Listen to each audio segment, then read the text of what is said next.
Hello and welcome to Cultural Wealth Wednesdays.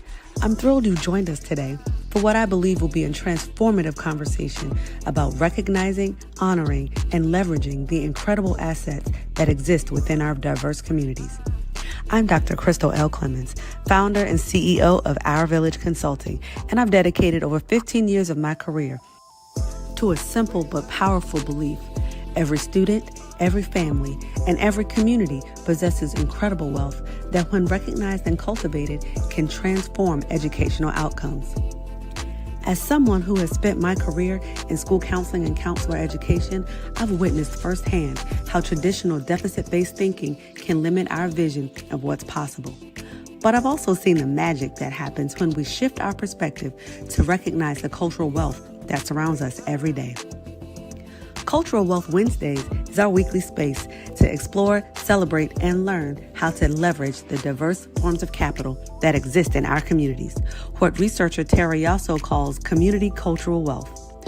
We're talking about the aspirational capital that drives families to dream big for their children, the linguistic capital found in multilingual households, the familial capital that creates strong support networks, the social capital built through community connections, the navigational capital that helps families persist through challenges, and the resistant capital that emerges from communities advocating for change. Each Wednesday, we'll dive deep into practical strategies for identifying cultural wealth in your school or community, building authentic partnerships that honor diverse perspectives, creating programming that builds on existing community assets, challenging systems that perpetuate deficit thinking, and developing your own cultural competence as an educator or leader. Cultural Wealth Wednesdays isn't just about changing how we think. It's about changing how we act. It's about building the kind of inclusive, asset-based educational communities where every child can thrive. So let's begin this journey together. Let's challenge ourselves to see wealth where others might see deficits. Let's build bridges where others might see barriers. Let's create the villages our children deserve. Hello and welcome back to another edition of Cultural Wealth Wednesdays. As I've said over the last couple of weeks, we are now really taking a deeper dive into what cultural wealth means for neurodivergent students and families. And so today we're just going to flip the script on how we think about neurodivergent students, particularly from minoritized communities. Instead of focusing on challenges and deficits, we are going to explore what happens when neurodivergent cognitive styles meets cultural wealth and why this combination creates unique strengths that schools need to recognize and cultivate. This is not about ignoring real support needs. This is about understanding that these students bring assets and strengths that traditional approaches completely miss. So let's start with something schools often get wrong. Neurodivergence isn't just a collection of deficits. Autistic students often have exceptional pattern recognition, attention to detail, and deep knowledge in areas of interest.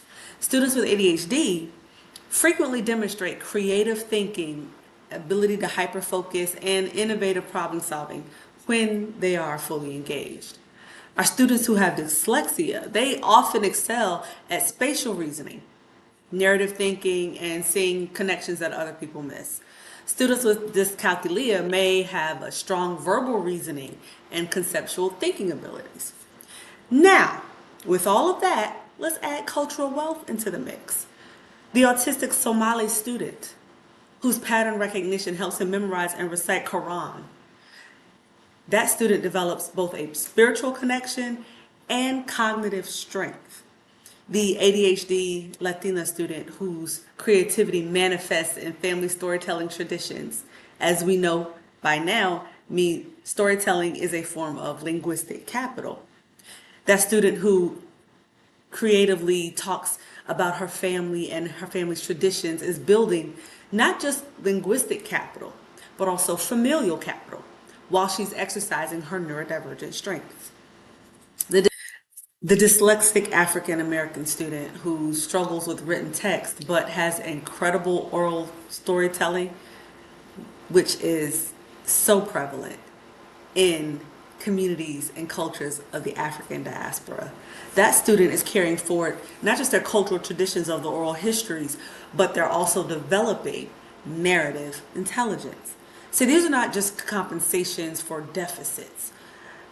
These are sophisticated cognitive and cultural strengths that schools should nurture.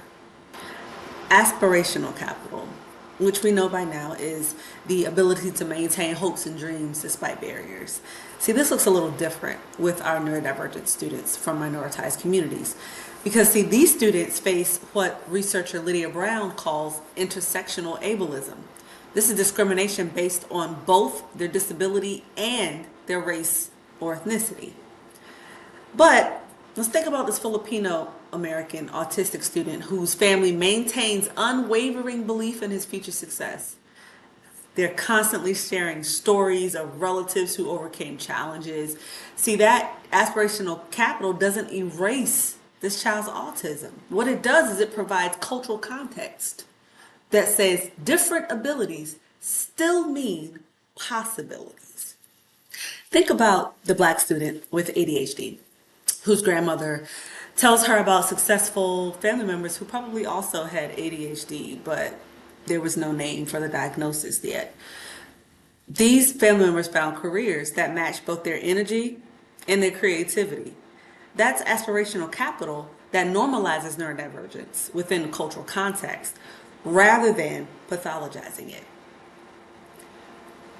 The Latinx family that doesn't separate disability from identity. They view their dyslexic son as whole and capable, directing aspirations towards fields that leverage his spatial and interpersonal strengths, rather than forcing him into contexts where he struggles. They're building aspirational capital that honors who he is, not who deficit models say he should become. Schools often inadvertently crush this aspirational capital by focusing exclusively on remediation, right? We send neurodivergent students of color to intervention after intervention, implying their differences need fixing rather than developing. We need to build aspirations around neurodivergent strengths, not just neurotypical standards. Families from minoritized communities often have sophisticated, culturally grounded approaches to neurodivergence that predate formal diagnosis and professional intervention. These represent familial capital that schools desperately need to recognize. Consider the African American family that's always had active kids who need to move to think. They don't pathologize ADHD. They create family rhythms that accommodate it. Kids who do homework while bouncing on exercise balls that grandpa bought. Family discussions happen during walks around the neighborhood. Nobody sits still at family gatherings, and that's fine. Think about the Chinese American family whose autistic daughter has always been accommodated by extended family who recognize that she needs predictability, quiet, and routine. The aunties know to warn her about schedule changes. Cousins have learned to communicate clearly and directly. The family created an entire support system without calling it autism support. They just knew what she needed. Or the indigenous family that recognizes their son's sensory sensitivities and intense interests as gifts that need proper channels. They connect him with elders who teach traditional practices that provide both sensory regulation and cultural grounding. His special interests become vehicles for cultural learning. See, these families aren't waiting for schools to provide support. They're leveraging familial capital to create neurodivergent affirming environments. Schools should partner with these approaches, not replace them. Neurodivergent students from multilingual homes develop unique linguistic capital. They're navigating multiple languages while processing the world through neurodivergent cognition. And this creates strengths that schools rarely recognize. The autistic Haitian student who memorizes French verb conjugations with perfect accuracy while struggling with English irregular verbs. That child is not less capable. He's showing how his autistic pattern recognition works better with rule-based language systems. That's linguistic and neurodivergent strength combined. Think about the ADHD Mexican American student who code switches between Spanish and English mid-sentence. Teachers might see this as language confusion, but she's actually using linguistic switching as an executive functioning tool. Changing languages helps her refocus attention and organize her thoughts. That's sophisticated self-regulation strategy that leverages both ADHD cognitive style and bilingual capability. Or consider the dyslexic Arabic speaking student who processes written Arabic more easily than English because Arabic script supports his visual spatial strengths differently than the Latin alphabet. Rather than seeing this as complicating his learning disability, recognize it as showing how neurodivergent cognition interacts with linguistic structure in ways that can be leveraged. Schools need to assess neurodivergent students in all their languages, provide support that builds on multilingual strengths, and recognize that code switching and translation skills represent cognitive flexibility that should be nurtured, not suppressed. So how do leaders build on these combined strengths? Well, first, you redesign the strength inventories to include cultural and neurodivergent assets. Don't just ask, what are these students' academic strengths? Ask, what neurodivergent cognitive strengths does this student demonstrate? What cultural practices support these strengths? How do cultural identity and neurodivergent identity intersect positively? Create learning experiences that leverage both.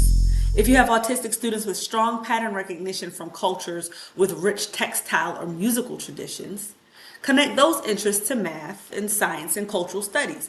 If you have ADHD students from oral storytelling cultures, use narrative and performance as learning vehicles rather than just written work.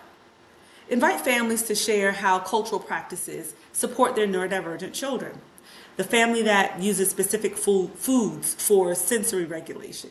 The community that provides predictable rhythms and routines through cultural practices. The cultural emphasis on collective support that naturally accommodates different learning needs. Partner with cultural community organizations that may already be supporting neurodivergent members, even if they don't use disability language. The cultural center that's naturally created sensory-friendly environments. The faith community that's already practicing radical acceptance. The cultural arts program that channels neurodivergent intensity and creativity. Most importantly, help neurodivergent students from minoritized communities develop integrated identities. They shouldn't have to choose between disability community and cultural community. Create spaces where both identities are celebrated and where the intersection is recognized as a strength. All right, so here is your Cultural Wealth Wednesday challenge. Select 3 neurodivergent students from minoritized communities in your school. For each one, identify at least 5 combined cultural and neurodivergent strengths. Then ask their families what cultural practices support these strengths. Use this information to redesign at least one aspect of their educational experience to build on assets rather than just addressing their deficits. Next week, we're going to explore how resistance capital manifests for neurodivergent students of color and what schools can learn from their advocacy. Don't forget to subscribe. Hit that notification bell for Cultural Wealth Wednesdays. In the comments, I want you to share one example of combined cultural and neurodivergent strength you've observed in a student. Let's shift our focus to asset recognition.